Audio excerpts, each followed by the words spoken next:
Shalawam. Okay, I want to say all praises to Yahawashi Yahawashi. Double honors to the apostle and the elders of GMS. And to the elect out there doing the work in sincerity and in truth. Shalawam. I also want to say Yahawashi Yahawashi. Bahashim Rakah Kwadash. Okay, this is GMS Precepts. My name is Nazar Khad.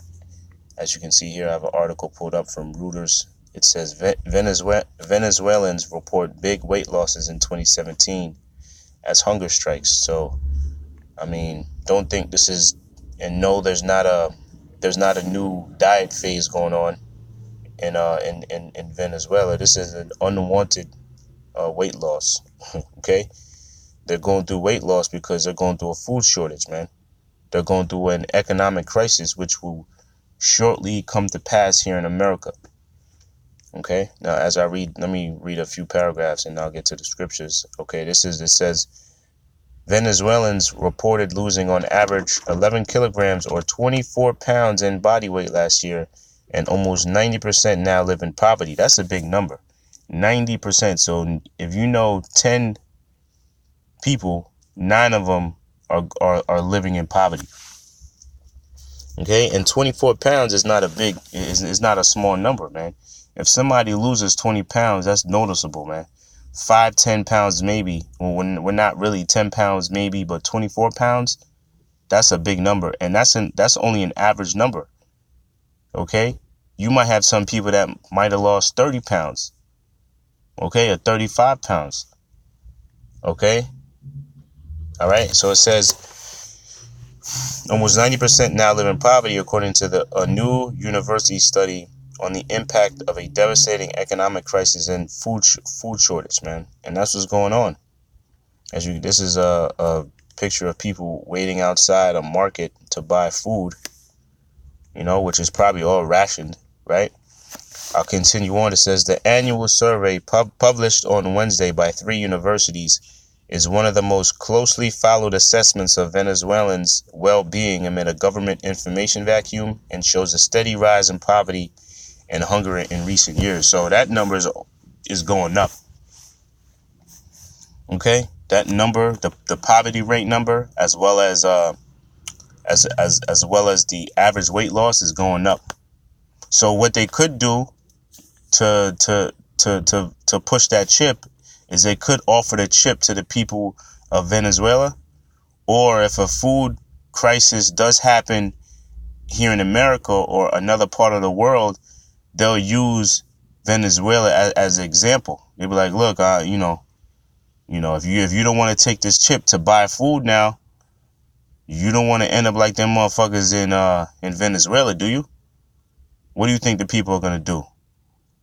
They're gonna agree with it, man. They'll willingly take the chip. Okay, so continuing on, I just thought about that. Now, continue on. It says over 60% of Venezuelans surveyed said that during the previous 3 months they had woken up hungry because they did not have enough money to buy food.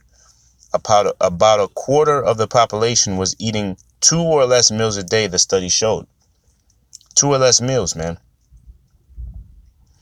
All right, I'm gonna read this last paragraph. It says, it's more, but I'm gonna just read that. It says, last year, the 3 universities found that Venezuelans said they had lost an average of 8 kilograms during 2016.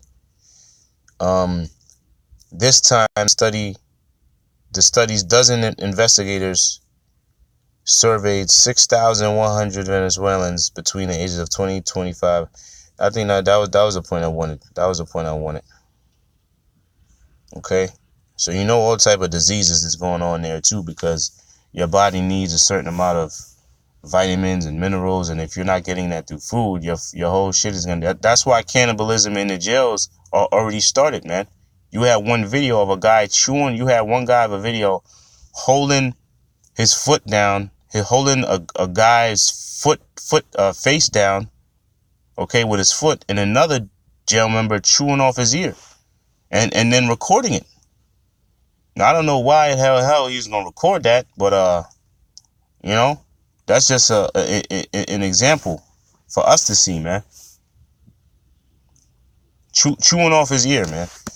All right, so that's that. Let me get to the scripture. here. Okay. All right. This is in 2nd Esdras 15 and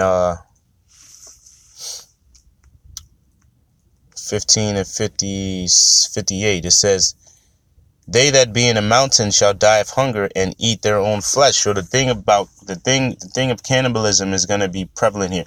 And mind you, let me say this: just because you see it happen in another country, don't think that it's not going to come here. All the things that you see, all the turmoil that you see in these other countries, all right, all the wars, the protests happening in these other countries, you best believe it's going to happen here in America too. All right. Okay. So it says, "They that be in a mountain shall die of hunger and eat their own flesh and drink their own blood for very hunger of bread and a thirst for water." So those things are going to happen to America in America. Okay. Those are going to be, yeah, that's the next one I had. Those are going to be the time. Well, we're in the time of Jacob's trouble as we speak, man. We're in the beginning stages of the time of Jacob's trouble. It's just not happening on a wide scale here in America. This is Jeremiah 30 and 7. "Alas, for that day is great." Now, it's not going to be great in fun.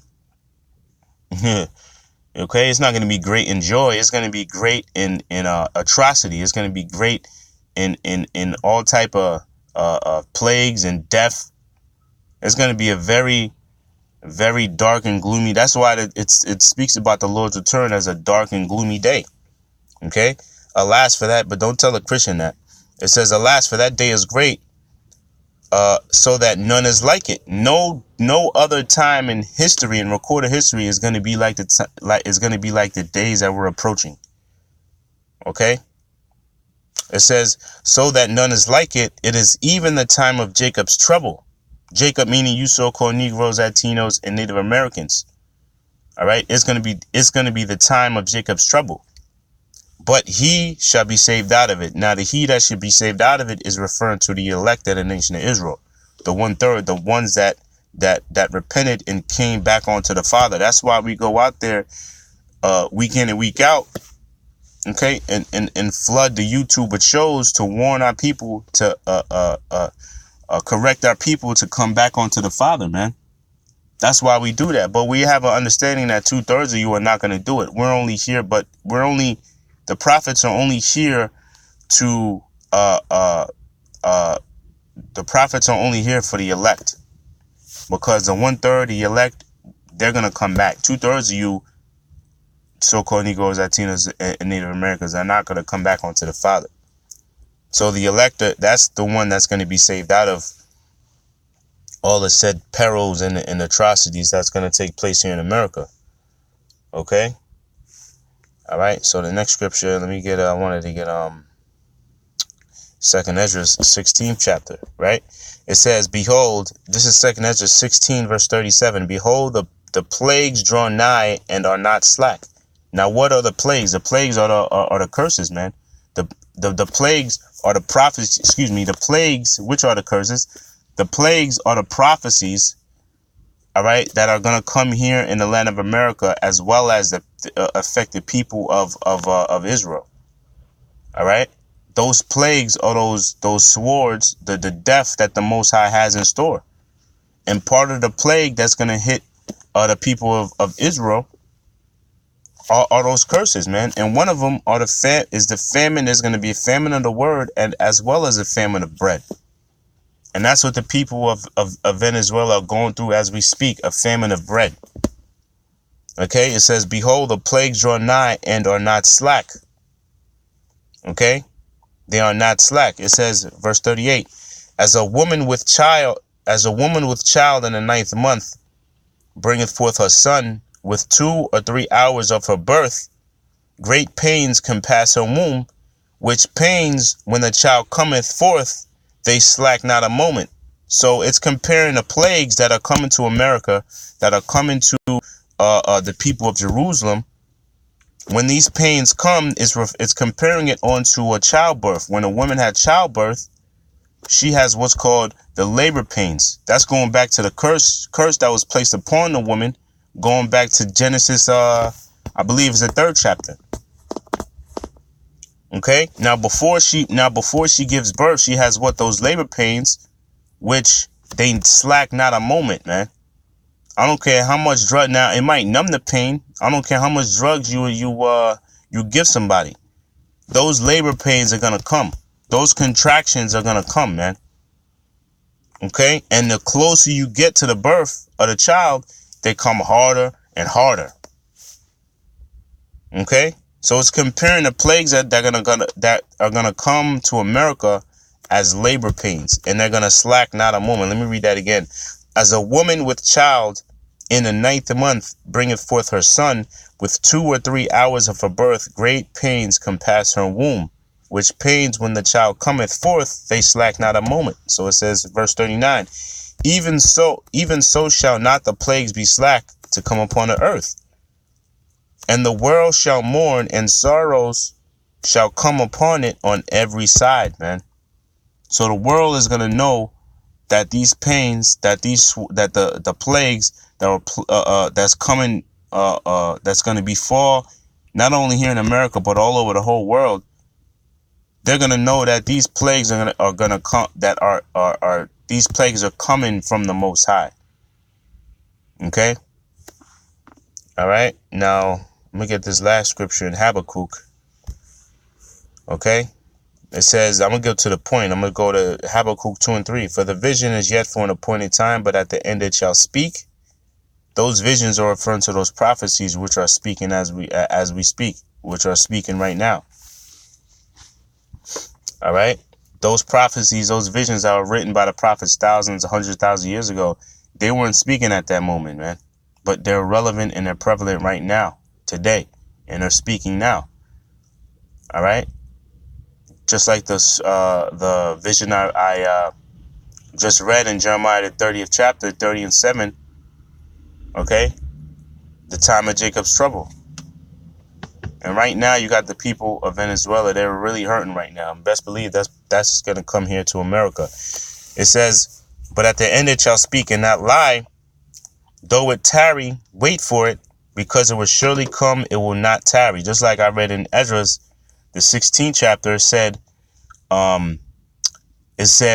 they shall not slack but a moment. Let me read that again. Let me get that. 2nd Ezra 16th chapter. It said, behold, the plagues draw nigh and are not slack. Okay, just like it said in Habakkuk, those plagues will not tarry, man. Those plagues are gonna come here to America. Those plagues are gonna affect the people of Israel. Okay, which consists of you so-called Negroes, Latinos, and Native Americans. All right, so that's it. That's the article I wanted to bring out real quick. It's GMS Precepts. Until the next show, shalawam.